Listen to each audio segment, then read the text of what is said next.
Welcome to SVGTV's news for Wednesday, January 17th, 2023. I'm Triska Campbell with the details. SVG's Minister of Agriculture, Saboto Caesar, and other ministers of agriculture within the Community of Latin America and the Caribbean states, CELAC, are preparing to move towards the implementation phase of the CELAC Plan for Food and Nutrition Security and Hunger Eradication 2030 after conclusions of a successful high-level meeting in Santiago, Chile on Tuesday, January 16th at the Food and Agricultural Office FAO Regional Office, which saw the unanimous support for the validation of the plan. The documents will be submitted to this country's Prime Minister, Dr. Alf Gonsalves, in his capacity as the pro tempore president of CELAC for review and guidance through the established CELAC processes. The meeting in Chile saw almost 100 delegates engaged, both in person and via online platforms, on the nutritional and security food plan. After months of discussions among key stakeholders, including policymakers, experts, technical governing bodies, international agencies, academics, civil society, and others, a working plan is now ready for each member state that will serve as a guide for a unified approach, which takes into consideration the varying socioeconomic dynamics of the region. Deputy Director General of the FAO, Mario Lubentekin, and CELAC PTP coordinator, His Excellency Dr. Douglas Slater, are said to have played critical roles in supporting and convening of Tuesday's meeting in Chile. The plan is being praised by policymakers and technical experts for its cohesiveness while addressing the complexities and peculiarities of the region, highlighting concerns such as gender and human rights issues, legal and institutional structures, and public policies. The plan is also being recognized for its added components of finance monitoring and implementation in addressing its sustainability towards production, accessibility, and consumption against the backdrop of climate change and mitigation efforts. St. Vincent and the Grenadines is preparing to host the CELAC Summit in March of this year. The summit is expected to further cement the collaboration among member states in attaining a greater food security while fostering deeper regional integration and leveraging expertise from among member states, utilizing new innovations and technologies to facilitate increased production and minimize environmental impacts.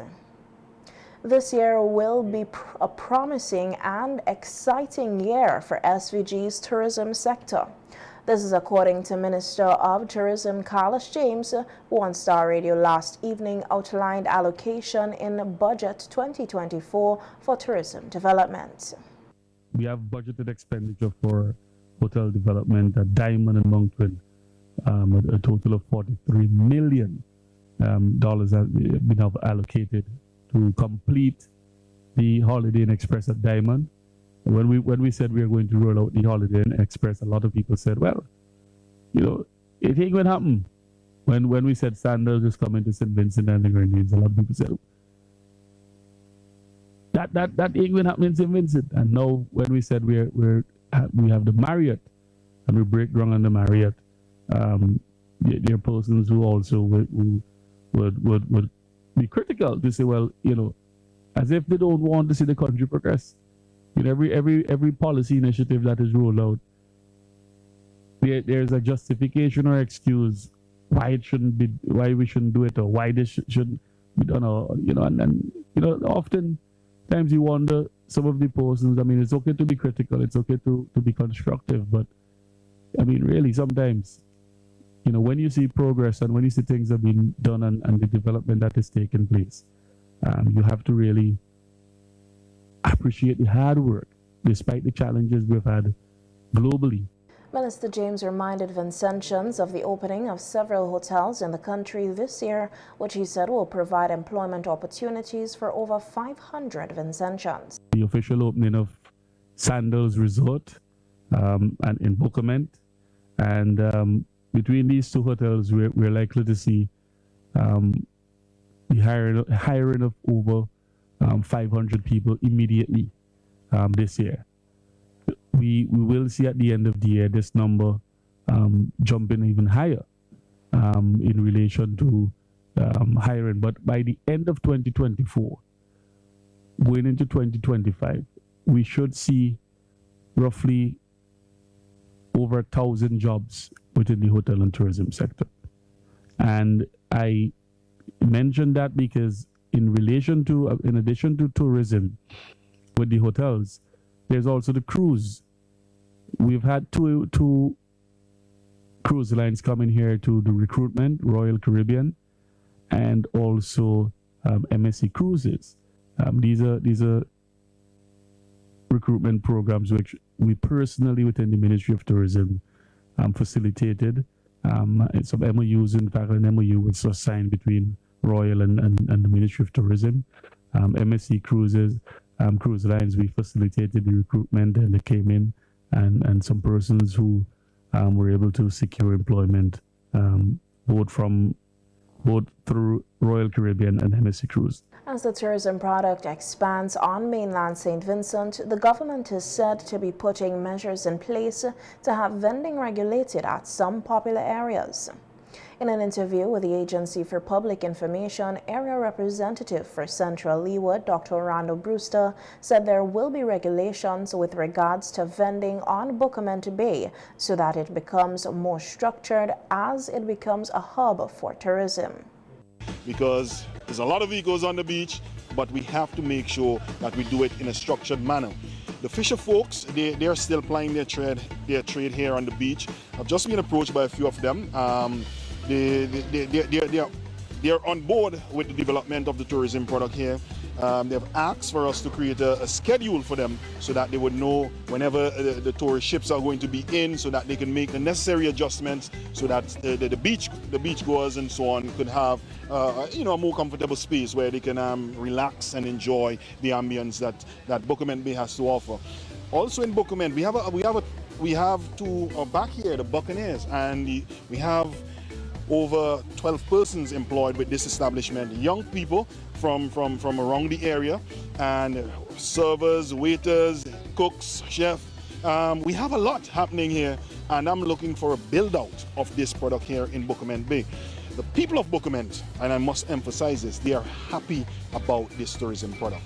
However, we would have to have a meeting with all of the stakeholders involved, the fishermen, the business owners, so that we can regularize the area, make sure that we have structure to what we're doing here on the beach, and we would have that date set very early in this year before the tourism season is over, and we would have a meeting with everyone involved so that we can live and let each other live.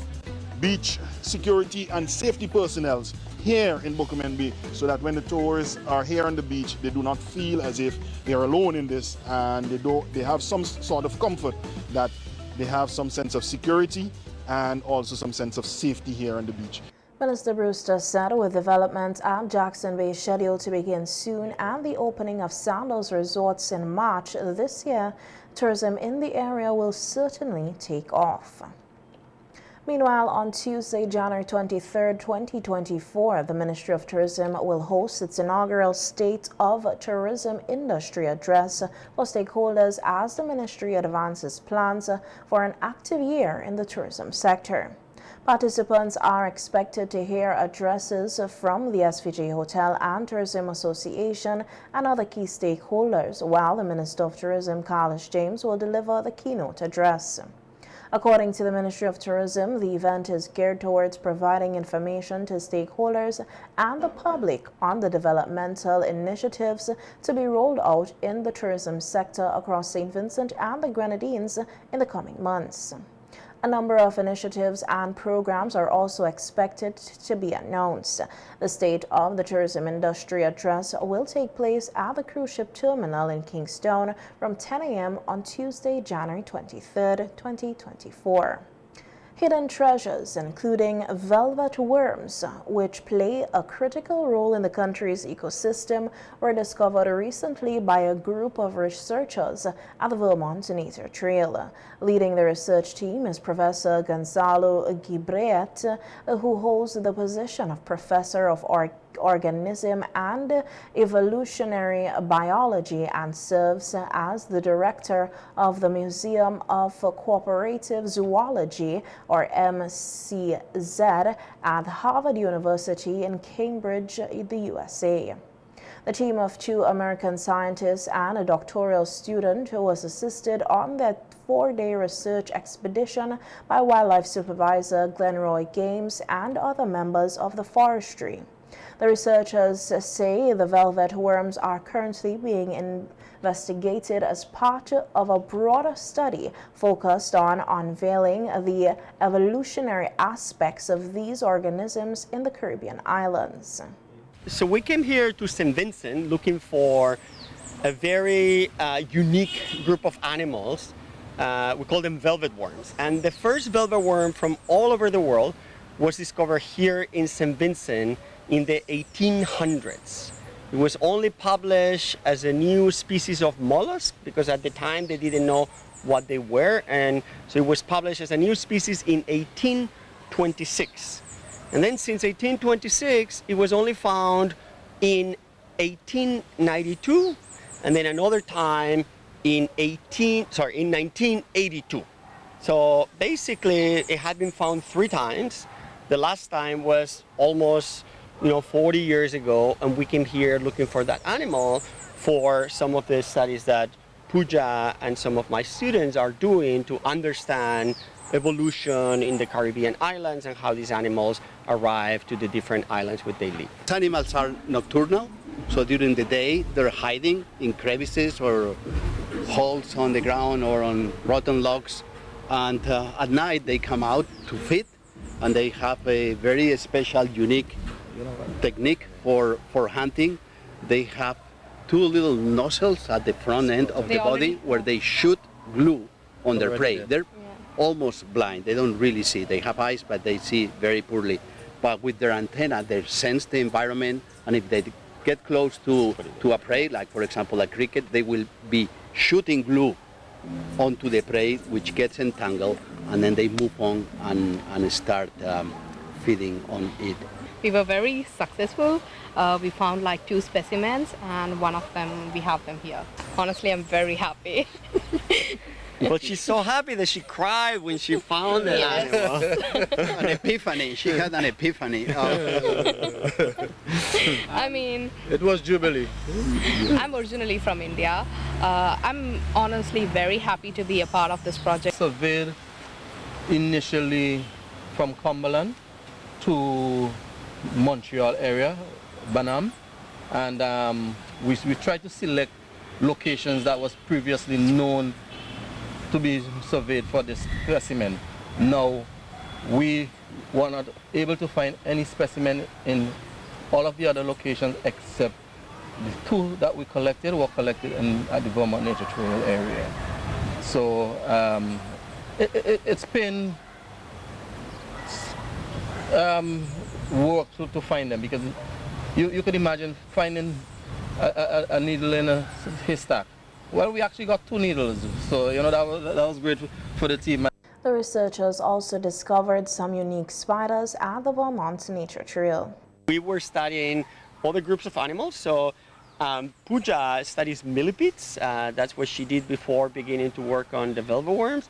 Gustavo studies spiders, and I study daddy longlegs, and at least for the ones that I was looking, there were 3 species of endemic only found in St. Vincent, daddy longlegs, and we found 3 other new species of daddy longlegs that will need to get names. So basically we doubled the number of species of daddy longlegs in the island, and 3 of them will be new to science. So daddy longlegs are arachnids, but they're not spiders, right? People often get that a bit mixed up. So arachnid is a large group of arthropods, right? Animals with 4 pairs of legs, and the most famous arachnids are spiders or scorpions, ticks and mites, right? And then there's other orders of arachnids, and one of them are the daddy longlegs.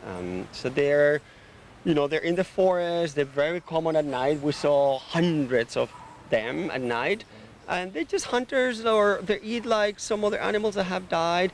They don't have venom, but they're another group of arachnids. Yeah. Some information now on the weather. The SVG Meteorological Service says in its 72-hour outlook that occasional scattered showers are forecast for the remainder of today as a shear line affects the island. High chance of scattered showers on Wednesday night into Thursday with gusty conditions. The forecast says atmosphere will continue to be unstable into the weekend and occasional scattered showers are likely, with the model guidance indicating 1 inch of rainfall by Saturday night.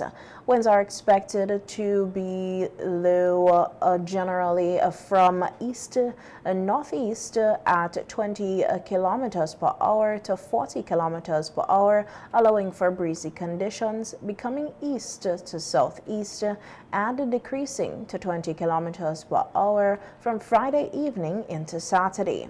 Seas are forecast to be moderate to possibly rough at times in open waters, with swells peaking at 1.5 meters on the western coast and ranging between 2 meters to 3 meters on the eastern coast. Small craft operators and sea bathers are to exercise caution for above normal swells. No significant haze intrusion is forecast. The multi-million-dollar port modernization project in capital Kingston is said to be on target for completion in May 2025. Construction is now continuing on the administrative building of the project, as well as vibro compaction work. In an interview with the Agency for Public Information chairperson of the Port Modernization Project Steering Committee, Laura Anthony Brown, said much work has been accomplished since the project began.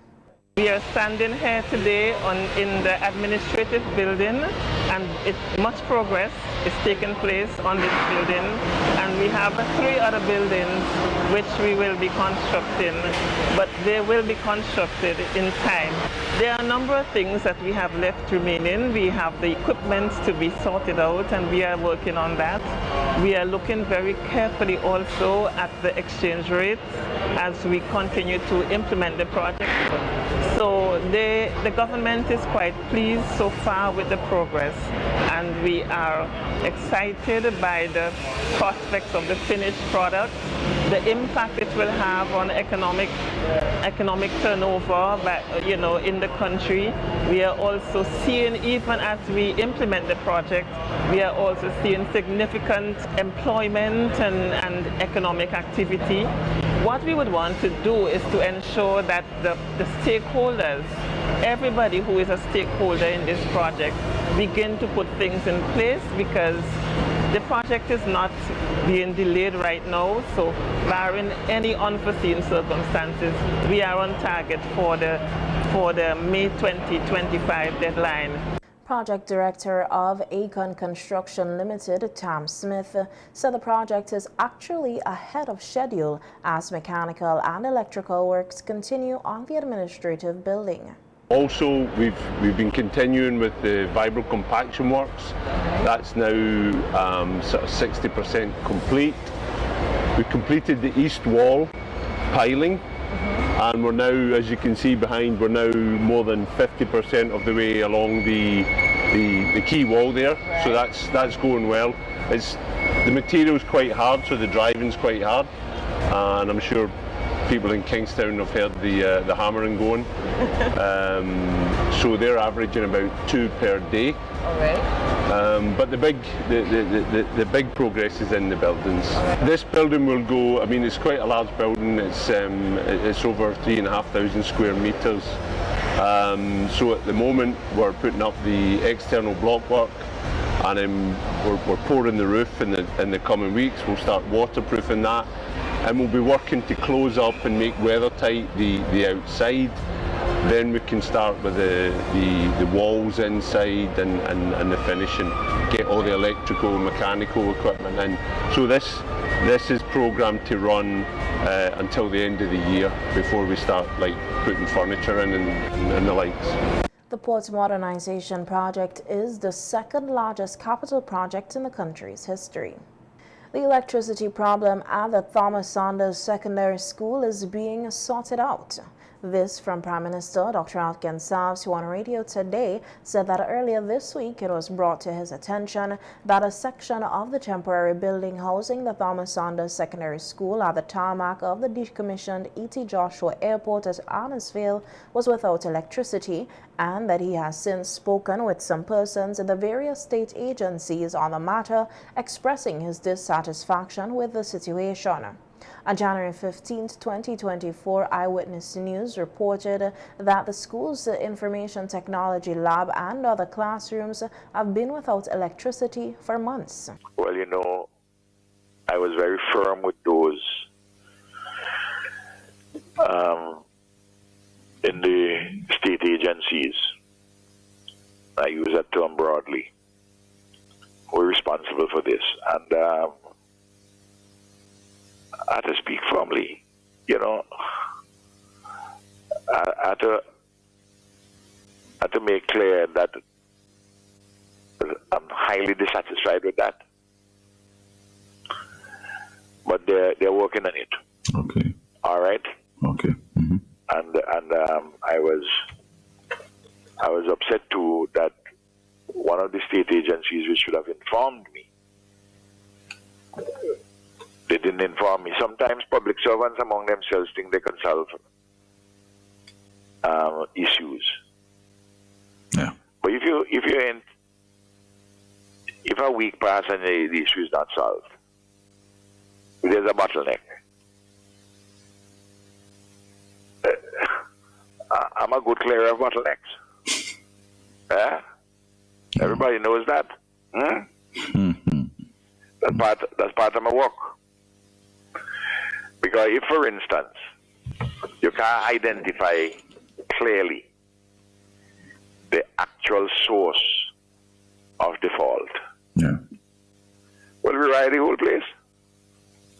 Makes sense. We're not an NGO. And if the person you send couldn't figure it out, there are other people. You know what I mean, Johnny P? Yes. You don't just scratch your head, metaphorically, you know. Yeah, right. Uh-huh. But it's being sorted out, right, at right, least. yes. And I'm going to find out today how we go in.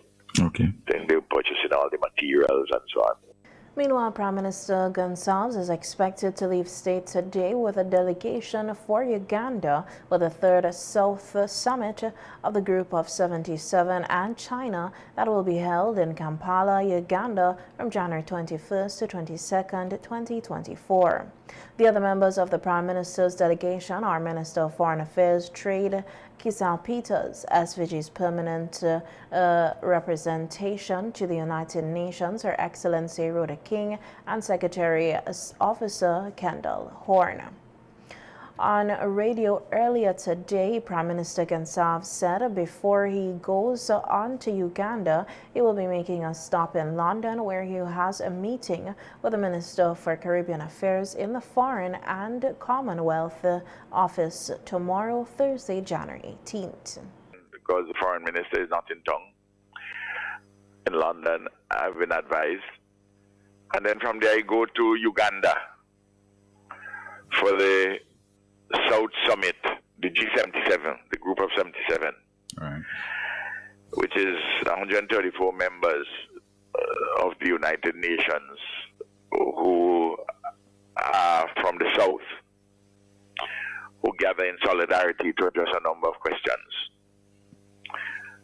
And of course, as you'd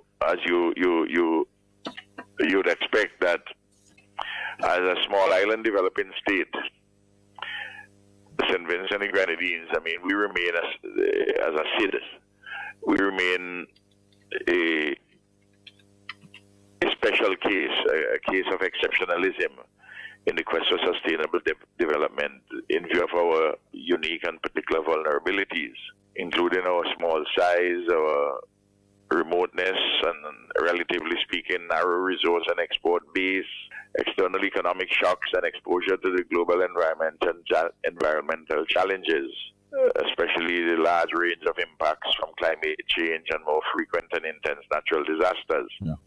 This thing is existential for us, and we have to have cooperation among each other as SIDS. And we have to have cooperation with like-minded countries in the South, developing countries, and our interface with developed countries. So it's vital that we put down our marker. Mm-hmm. And importantly, too, my role, or St. Vincent and Grenadines' role as pro tempore presidents of CELAC, we have particular kinds of arguments to make in respect of peace, global security, prosperity, sustainable development for all of humanity, not just a handful in a small group of countries in the rich north. Yeah. So it's an important gathering. Local therapist and pastor of the Glad Tidings Tabernacle, Sonny Williams, is appealing to members of the general public to take responsibility and refrain from posting on social media photographs or videos of crime scenes. On the Beat program on NBC Radio discussing the topic, fostering a culture of healthy, Pastor Williams said while there is a cause for concern regarding the rising crime, exposure to sights or sounds of an incident can cause additional harm to a person's mental health. We have to think about the mental health outcome. And we could see this in the behavioral aspects of it. Persons it could be internalized, and it will cause persons to demonstrate or exhibit aggressive behavior. Yes. Also, it could promote and foster antisocial behaviors that we are trying to deal with. And internally, people could internalize it and sort of shelve it away, but it can affect them, and we could see a rise in cases of anxiety, depression, all the mood disorders, and the issue of the trauma, whether it be acute or post. Mm-hmm. And also in the tendency of persons who become very suicidal behavior. Also, it can affect persons, impair their cognitive functions. Noting how personal cognitive functions are affected by crime exposure, Pastor Williams, who is also a therapist, said for children, their academic performance can be affected negatively. It can also affect people's workplace performance. So we have to look to see about the negative impact that it is having on people's thinking, their cognition. And I mean, this is so important because we know, and according to the Bible, as a man thinks, so is he. Behind lots of behaviors are thinking. And also we can look at the long term. What are some of the long-term effects of this constant exposure to crime? And you could be thinking about clinical depression, anxiety, clinical depression, adult violence, and the rise in substance abuse, alcohol consumption, and so on. But you see, it's like television. television has a way of numbing us. Yes. So you know, the more we are exposed to these kind of violent crimes, after a while, some people are going to become desensitized.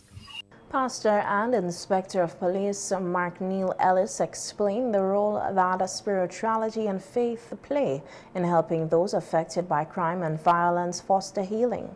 Healing practices for individuals and communities affected by violence may include individual counseling, and I think as a church, as Christians, this is very, very important, especially when we have an upsurge in crime, to assist those who have been affected by this upsurge in crime. It's not just to as the church, we need to reach out more. We need to listen. We need to give a helping hand. You know, we need to meet people face to face.